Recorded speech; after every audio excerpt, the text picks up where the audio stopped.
এইগৰাকী বিশিষ্ট সমাজকৰ্মী আৰু আমি আছোঁ বৰদোৱা ভুটভুটিত আৰু আপোনালোকে চাগে জানেই এক ভয়ানক যাত্ৰা বুলি ক'লে ভুল নহয় চাৰিওফালে পানী কেনেকৈ দেখুৱাইছে চাৰিওফালে কেৱল পানী আৰু এই পানীৰ মাজতে এখন ভুটভুটি নাৱেৰে তেওঁলোকে আজি সেই স্থানলৈ গন্তব্য স্থানলৈ গমন কৰা পৰিলক্ষিত হৈছে আৰু যি সময়ত এক শোকাকুল পৰিৱেশ আৰু এই পৰিৱেশৰ মাজেৰে আজি তেওঁলোকে যোৱা পৰিলক্ষিত হৈছে যিসকল ব্যক্তি বানত সৰ্বশ্ৰান্ত হৈছে তেওঁলোকক সামান্য সকাহ প্ৰদান উদ্দেশ্যে আজি তেওঁলোকে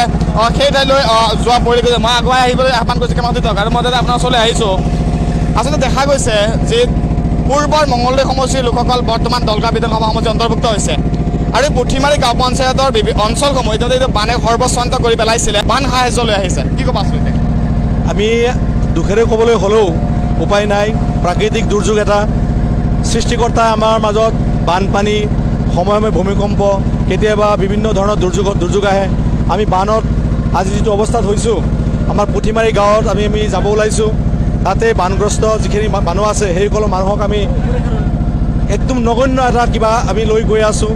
আমি হয়তো অলপ চাউল অলপ দালি নিমখ চেনি মিঠাতেল আলু পিঁয়াজ বাচ্চাৰ কাৰণে খোৱা খাদ্য সামগ্ৰী অলপ লৈ আমি গৈ আছোঁ আমি নগণ্য পৰিমাণ কিবা লৈ গৈ আছোঁ